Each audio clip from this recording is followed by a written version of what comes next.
بسم اللہ الرحمن الرحیم۔ آج 14 اگست 2020 جمعہ المبارک ایک بڑا بابرکت دن ہے اور ایک انتہائی تاریخی دن ہے، جس دن کو بڑے تزک و احتشام کے ساتھ ہمارے وطن عزیز میں بھی منایا جاتا ہے اور دیگر ممالک میں بھی اس پاک سرزمین سے وابستہ جتنے لوگ رہتے ہیں وہ بھی اس دن کو بڑے اہتمام سے مناتے ہیں۔ ہمارے لیے بہت خوش قسمتی ہے، سعادت ہے، اللہ کا احسان ہے، اللہ کی بہت بڑی نعمت ہے کہ اس نے ہمیں یہ پاک سرزمین عطا فرمائی، جس میں لاکھوں شہداء کا خون شامل ہے۔ یعنی یہ نعمت ہمیں مفت میں نہیں ملی، بڑی بھاری قیمت چکانی پڑی ہے، اور اس کے بعد یہ نعمت عظمیٰ اللہ کی طرف سے ہمیں ملی، اس میں ہم آزادانہ فضاؤں میں سانس لیتے ہیں، اپنے دین پہ آزادی سے چلتے ہیں، شعائر اللہ پہ عمل کرتے ہیں۔ تو آج کے دن ہمیں اپنے اندر موجود کچھ خامیاں ان کو اپنے سے دور کرنے کا عزم کرنا چاہیے۔ ایک ہے دن منایا اور بات ختم ہو گئی، یہ نامناسب چیز ہے۔ اس دن سے ہم عزم کریں کہ ہم اس وطن عزیز کی ترقی میں، اس کو اوپر لے جانے میں، آگے بڑھانے میں اپنا کردار ادا کریں۔ تو اب ہمارے اندر بہت ساری خامیاں ہیں۔ سب سے پہلے میں اپنے آپ کو اس کے اندر شامل سمجھتا ہوں، اس معاشرے میں رہتا ہوں، میں ان خامیوں سے مبرہ نہیں ہوں۔ یقیناً میرے اندر بہت ساری خامیاں ہوں گی، میں کسی کو ہٹ نہیں کر رہا، بلکہ میں معاشرے کی اصلاح کا جو بنیادی طریقہ ہے کہ معاشرے کی اصلاح فرد سے ہوتی ہے، میں اپنی اصلاح کروں پھر معاشرے کے اندر بہتری آئے گی۔ لیکن اگر میں اپنے آپ کو چھوڑ کے دوسروں کی اصلاح میں لگ جاتا ہوں، اپنی خامیوں کو دور نہیں کرتا، تو پھر معاشرے کی اصلاح نہیں ہو سکتی۔ تو آج ہمیں 4 بنیادی چیزیں ان کے بارے میں غور و فکر کرنا چاہیے، اور اگر ان 4 میں سے کوئی خامی ہمارے اندر موجود ہے تو ہم خدا را اس کو چھوڑنے کی کوشش کریں۔ سب سے پہلے کرپشن، ناحق کھانا، یہ آج ہماری مرغوب چیز ہے۔ دوسرے کا حق کھا لینا ہمیں بہت اچھا لگتا ہے۔ جب کرپشن ہر طرح سے، آپ کہیں بھی چلے جائیں، سرکاری اداروں میں چلے جائیں، نجی اداروں میں چلے جائیں، الا ماشاء اللہ، ورنہ اکثر جگہوں پہ کرپشن بہت زیادہ ہے۔ کرپشن کیا ہے؟ بیت المال، سرکاری خزانہ، اس کو بغیر کسی حق کے اپنے استعمال میں لے آنا۔ تو جس کا جتنا بس چلتا ہے وہ کرتا ہے، میں بھی اس میں شامل ہوں، یعنی ہم صفائی نہیں دے سکتے۔ تو اب کرپشن، سرکاری خزانے کا ذاتی استعمال بڑی خطرناک چیز ہے۔ اس سے بڑی بات کیا ہوگی؟ بہت بڑی سخت وعید ہے کہ نبی کریم صلی اللہ علیہ وسلم کے خدمتگار حدیث پاک کی کتابوں میں واقع آتا، حضرت مدعم آپ کا گھوڑا صاف کر رہے ہیں، غالباً غزوہ احد کا موقع ہے کہ کسی موقع پہ آپ کی گھوڑے کی صفائی کر رہے ہیں، نبی کریم رؤوف الرحیم صلی اللہ علیہ وسلم کی سواری تیار کر رہے ہیں، تو ایک اجنبی تیر آتا ہے، پتہ نہیں کہاں سے آنکھ کو لگا، ان کی جان چلی گئی۔ تو جو صحابہ کرام رضوان اللہ علیہم مجمعین موجود تھے وہ کہتے ہیں ہنیئن، مبارک، بڑا مبارک ہے، بڑا خوش قسمت ہے کہ اللہ کے پیارے پیغمبر کے گھوڑے کو تیار کرتے ہوئے موت مل گئی۔ کتنی پاکیزہ موت! نبی کریم صلی اللہ علیہ وسلم نے ارشاد فرمایا، بڑا غور کرنے کا جملہ ہے، کہ اس نے غنیمت کے مال میں سے 2 تسمے اٹھا لیے تھے، یا بعض روایات میں کپڑے کا ٹکڑا اٹھا لیا تھا جو اس کے لیے جہنم میں گرم کیا جا رہا ہے۔ تو غنیمت وہ بھی ایک سرکاری مال ہوتا ہے، یعنی مجاہدین میں تقسیم ہونے والا مال ہے۔ تو سرکاری خزانے میں سے کچھ لینا، اپنے ذاتی استعمال میں لے آنا، یا ادارے کا مال ہے، کمپنی کا مال ہے، تو اپنی تنخواہ اور اپنی مراعات کے علاوہ اس میں سے کچھ کٹوتی کر کے اپنے کھاتے میں شامل کر لینا، تو یہ بہت بڑی نقصان کی چیز ہے۔ تو آج ہمارے اس وطن عزیز کو سب سے بڑا نقصان کرپشن سے پہنچ رہا ہے۔ ناجائز طریقے سے جو مال ہم بٹور لیتے ہیں، کسی بھی شعبے میں آپ چلے جائیں، تو یہ ایک کمزوری اور خامی ہے۔ بحیثیت مسلمان ہمیں اس کو سمجھنے کی ضرورت ہے کہ ہم کسی کا مال، چاہے وہ ہماری بہن کا حق ہو وراثت میں، اپنے رشتہ داروں کا مال ہو، اپنے دوست احباب کا مال ہے، یا ہماری کمپنی میں کام کرنے والے ہیں، ہمارے سرکاری اداروں کے ملازمین ہیں، ان کی تنخواہیں آتی ہیں اور وہ آگے نہیں جاتی، تو یہ کٹوتیاں درمیان سے ہو جاتی ہیں، یعنی مختلف ہیلے بہانے سے دوسروں کا مال کھانا، تو یہ سب سے بڑی ہمارے اندر خامی ہے۔ اس لیے خدا را ہم اپنی ذات سے اس کی اصلاح شروع کریں کہ میں نے کبھی کسی کا ایک پیسہ اپنے پاس نہیں رکھا۔ تو سب سے پہلی چیز، ہم آج کے اس 14 اگست کا دن منانے سے، جھنڈا لگانے سے پہلے، جھڑیاں لگانے سے پہلے، دوسروں کو مبارکباد دینے سے پہلے اس کا عزم کریں کہ ہم نے اس وطن عزیز سے اس لعنت کو ختم کرنا۔ دوسری چیز، چکر بازی، یہ ہماری بہت بڑی خامی ہے۔ ہم کسی کا جائز کام نہیں کرتے، آسانی سے نہیں کرتے، الا ماشاء اللہ بہت اچھے لوگ بھی موجود ہیں، ورنہ عمومی طور پہ آپ اداروں میں چلے جائیں تو آپ کو چکر لگواتے ہیں، وہاں چلے جائیں، وہاں چلے جائیں، فلاں جگہ چلے جائیں، فلاں کے پاس جائیں۔ یعنی ایک بندہ، آپ سوچیں، ایک بندہ 40-50 میل کا سفر کر کے دفتر میں آتا ہے، اس کا کوئی کام ہے، تو آگے سے کہہ دیتے ہیں جی کہ آپ کل آ جائیں، آج صاحب نہیں۔ یہ کون ہے؟ مسلمان کہلانے والے ہیں، یہ 5 وقت کی نماز پڑھنے والے لوگ ہیں، یہ حج بھی کرتے ہیں، یہ صدقہ و خیرات بھی کرتے ہیں، یہ روزے بھی رکھتے ہیں، لیکن ایک مسلمان کی اتنی بے احترامی اور بے اکرامی، وہ اتنی دور سے پتہ نہیں کس حالت میں کتنے کام چھوڑ کے سفر کر کے آیا، اور آپ نے بڑے آرام سے ایک جملہ کہا جی کل آ جائیں۔ تو چکر دینا یہ ہماری ایک بہت بڑی خامی ہے۔ کسی کا ہم نے قرض دینا ہے، ہم نے پیمنٹ کرنی ہے، صبح آ جائیں، شام کو آ جائیں، حالانکہ پیسے ہمارے پاس رکھے ہوتے ہیں، بلا وجہ کہ اگلے کو ذلیل کر کے دینا ہے، دفاتر میں چلے جائیں آپ، تو آپ کو چکر دیں۔ دور کی بات میں نہیں کرتا، میں اپنے گھر کی بات کرتا ہوں۔ میرا اپنا بھائی ایک ادارے میں وہ ڈیوٹی کر رہا تھا، تو رات اس نے ریزائن کیا۔ کیا ہے، 1.5 مہینہ ہو گیا، ابھی کنفرم نہیں ہے کہ آپ کو یہاں رکھا گیا ہے یا نہیں۔ 1.5 مہینہ ڈیوٹی کروا لی ہے، جب وہ کہتے ہیں کہ ہمیں لیٹر دے دیں تو ایک دوسرے کے پاس بھیجتا ہے، دوسرا تیسرے کے پاس بھیجتا ہے، جونیئر سینئر کے پاس بھیجتا ہے، سینئر جونیئر کے پاس بھیجتا ہے، جس کو پتہ ہی نہیں ہے کہ میری یہ ڈیوٹی کنفرم ہے یا نہیں، اس کی پے مجھے ملے گی یا نہیں۔ اب 1.5 مہینہ ایسے ہی چکر کہ آپ دعا کریں جی اللہ خیر کرے، حالانکہ ایسا نہیں ہوتا۔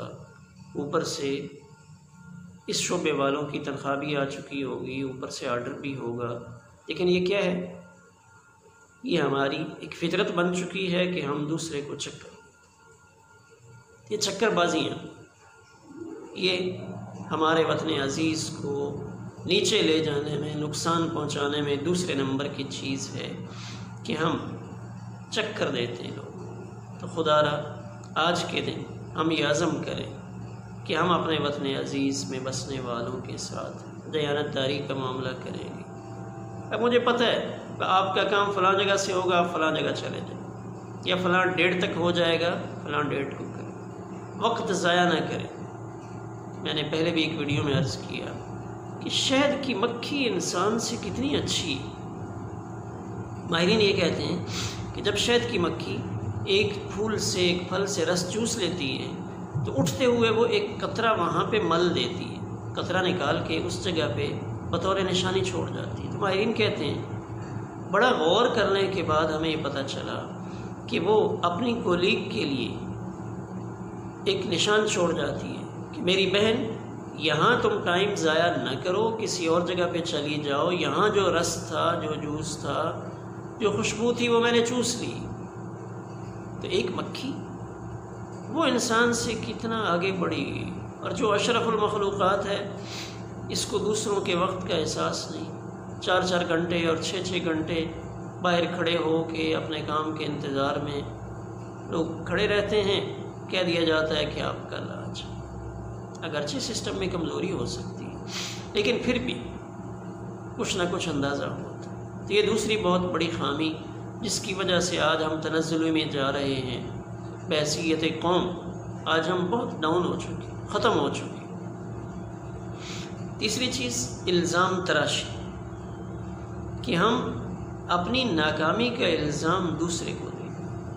یہ اپنی خامی ہے، میری غلطی ہے، مجھے اس کا اقرار کرنا چاہیے کہ مجھ سے غلطی ہوئی ہے، لیکن ہم اپنی غلطی اپنے سر نہیں لیتے، دوسروں پہ ڈالتے۔ ملکی طور پہ دیکھ لیں، سیاسی جماعتیں ایک دوسرے کو ہٹ کرتی ہیں کہ فلاں نے نقصان کیا، فلاں نے کیا، فلاں نے کیا، فلاں نے یہ کر دیے، فلاں نے ایسا منصوبہ بنایا۔ کوئی غلطی، کوئی خامی اپنے اوپر لینے کے لیے تیار نہیں۔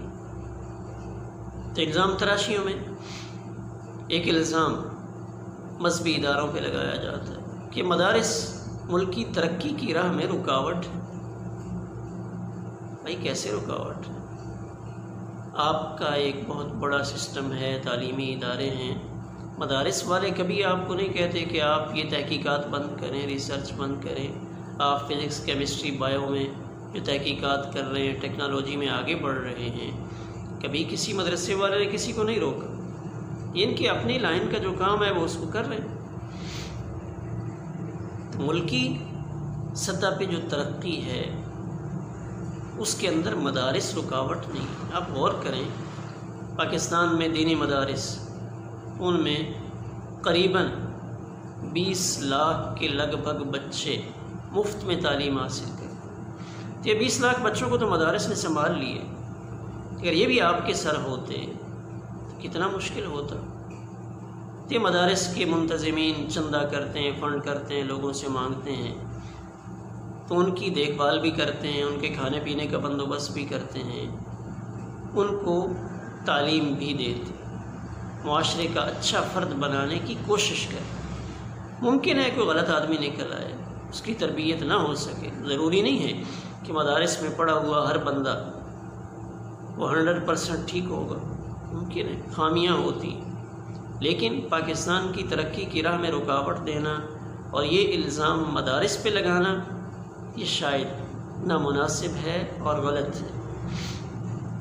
اس لیے کہ پاکستان کی قیادت، پاکستان کی سربراہی کسی مذہبی شخصیت کو نہیں ملی، کسی عالم دین اور کسی مفتی کو نہیں ملی۔ تو یہ آج پاکستان 73 سال کا ہو چکا ہے۔ تو یہ کہنا کہ مذہبی لوگوں نے پاکستان کا نقصان کیا ہے یہ درست نہیں ہے۔ ہاں اگر قیادت رہی ہوتی، انہوں نے کرپشن کی ہوتی، انہوں نے ایسے فیصلے کیے ہوتے، پھر الزام آپ لگا سکتے تھے، لیکن ایسا کچھ بھی نہیں۔ تو الزام تراشی، ہم کسی کو الزام نہیں دیتے، سارا کچھ سب سامنے ہے، سارے جانتے ہیں کہ کس نے کیا کیا ہے، حکومتوں کے کارنامے سب سامنے آتے ہیں، لیکن یہ وقت اب وہ نہیں ہے کہ ہم ایک دوسرے کی ٹانگیں کھینچیں۔ ہمیں مل کر آگے بڑھنا چاہیے، کسی کی خامی اس کو اچھے انداز میں بتانی چاہیے۔ آج ہماری کمزوری ہے کہ ہم کسی شخص کی خامی لے کے اس کو نیٹ پہ شیئر کرتے ہیں۔ نہیں، آپ اس بندے کے پاس چلے جائیں، اچھا طریقہ اختیار کریں، اس کی منت سماجت کریں، کوئی اور سورس استعمال کریں کہ اس کے اوپر جو اثر انداز ہو سکتا ہے اس کا بڑا ہے، اس کے ذریعے اس کو سمجھائیں کہ بھئی آپ پلیز یہ کام چھوڑیں۔ تو کسی کی خامی دوسروں کے سامنے ذکر کرنے سے، شیئر کرنے سے اس کی اصلاح نہیں ہو سکتی۔ الزام تراشی مختلف مقامات سے، گھر سے شروع ہوتی ہے۔ میاں بیوی ایک دوسرے پہ الزام لگاتے ہیں جس سے گھر کی زندگی برباد ہو جاتی ہے۔ بیوی شوہر کے بارے میں کہتی ہے ان میں یہ خامی ہے، شوہر بیوی کے بارے میں کہتا ہے کہ میری اہلیہ میں یہ خامی ہے۔ اداروں میں کام کرنے والے لوگ ایک دوسرے کی ٹانگ کھینچتے ہیں، سیاستدان ہیں تو وہ ایک دوسرے کے پیچھے لگے رہتے ہیں۔ خدا را الزام تراشیوں سے ہم اپنے آپ کو باز رکھیں اور اپنی اصلاح کرنے کی کوشش کریں۔ ان الزام تراشیوں سے ہم آگے نہیں بڑھیں گے، اگلے کا دل ٹوٹے گا، نفرتیں بڑھیں گی۔ اپنی خامی ہے وہ بڑے دل سے تسلیم کرنی چاہیے کہ مجھ سے غلطی ہوئی ہے۔ اپنی غلطی کو تسلیم کرنے میں بڑا پن ہے، لیکن اپنی غلطی دوسروں کے اوپر ڈالنے میں پھر بہت سارے چور راستے میں چاہیے۔ تو پہلی چیز کرپشن، وہ میری ذات سے شروع ہے کہ میں اپنے طور پہ کرپشن نہ کروں۔ میرے ایک استاد محترم تھے، ایک دفعہ انہوں نے مجھے سامان لینے کے لیے بھیجا تو اس میں صرف 1 روپیہ بچا تھا۔ جب میں نے واپس کیا تو پیریڈ چل رہا تھا، میں بیٹھ گیا تو انہوں نے مجھے بلا کے کہا کہ بھائی آپ نے جو بل دکھایا اس میں سے کوئی پیسے بچے ہیں؟ میں نے کہا جی ہاں 1 روپیہ بچا۔ کہ بھائی ایک واپس کرنا چاہیے، پہلے واپس کرنا چاہیے، جو بقیہ رقم ہے بقایا وہ پہلے دیں، چیز بعد میں رکھیں۔ یعنی ایک بہت بڑا سبق دیا انہوں نے کہ بھئی یہ 1 روپے پہ آپ کا حق نہیں ہے، یہ 1 روپیہ ادارے کا ہے یا میرا ہے یا آپ کا نہیں۔ تو ابھی سے ہم بچوں کو یہ بات سمجھائیں۔ کرپشن سب سے پہلی چیز، چکر دینا دوسرے کو، یہ دوسری خطرناک چیز ہے۔ الزام تراشی تیسری چیز۔ چوتھی سب سے خطرناک چیز جس نے ہمیں دنیا میں برباد کر کے رکھ دیا ہے وہ ہے دھوکہ بازی، کہ ہم دھوکہ دینے سے باز نہیں آتے۔ خاص طور پہ خرید و فروخت میں، معاملات میں آپ چلے جائیں، آپ پیمنٹ اچھی چیز کی کرتے ہیں لیکن آپ کو ملتی 2 نمبر چیز ہے، گھٹیا چیز ملتی ہے۔ بھائی آپ 20-25 روپے کی، 50 روپے کی سبزی لیتے ہیں تو اس میں بھی دھوکہ ہوتا ہے۔ آپ لاکھوں کی مشینری لیتے ہیں اس میں بھی دھوکہ ہوتا ہے۔ تو اب اس میں پاکستان کا وقار زیادہ مجروح ہوتا ہے، خاص طور پہ 2 نمبر کام کرنے والے لوگ جب کسی 1 نمبر کمپنی کی نقل کر کے باہر مال بیچتے ہیں، اس کی وجہ سے بڑے بڑے کاروباری معاملات متاثر ہوتے ہیں۔ تو ہم پاکستان سے 2 نمبر چیز، 3 نمبر چیز باہر بھیج دیتے ہیں۔ اپنی قوم کو تو جو کھلا رہے ہیں وہ تو ہمارے سامنے ہیں، لیکن بیرونی ممالک میں، عالمی سطح پہ، ورلڈ لیول پہ جو ہمارا کردار ہے وہ بڑا خطرناک ترین ہے معاشرے کے لیے، پوری قوم کے لیے۔ ایک شخص کی غلطی ہوگی، وہ اپنے ذاتی مفاد کی خاطر کوئی کام کرے گا لیکن اس سے بدنام ہمارا وطن عزیز ہو، پوری پاکستانی قوم ہوگی۔ اس ایک کی وجہ سے پورے ملک پہ پابندی لگ جائے گی، اس ایک کی وجہ سے اس پورے ملک میں سے کسی کا سامان بھی اس مارکیٹ میں سیل نہیں ہو سکے گا کہ اس ایک نے گڑبڑ کی۔ کیا ہے ہمارے یہاں پھل لے لیں آپ، پہلی طے کچھ اور ہوگی، دوسری طے کچھ اور ہوگی، تیسری میں کچھ اور ہوگی، خراب چیزیں اندر سے نکلیں گی۔ اس طرح اوپر لیول کسی اور چیز کا ہوگا، اندر کچھ اور ہوگا۔ کیا دھوکہ دیا جا رہا ہے۔ اب آپ پاپڑ دیکھ لیں، اور یہ چھوٹی چیزیں بچوں کی، اب ڈرامہ سیریز ارطغرل یا ارطغرل جو نکلی ہے اس کے نام پہ پاپڑ بن گئے اور چیزیں بن گئیں، انعامی سکیمیں بن گئیں، بچے اب وہ خریدتے ہیں۔ اندر کیا ہوتا ہے، چھوٹی چھوٹی 2 بنٹیاں ہوتی ہیں، وہ 5-10 روپے کی چیز ہے اور ارطغرل کے نام سے پاپڑ بنا دیں۔ یہ ہماری قومی حیثیت، ذہنی سطح ہماری کہاں چلی گئی۔ دھوکہ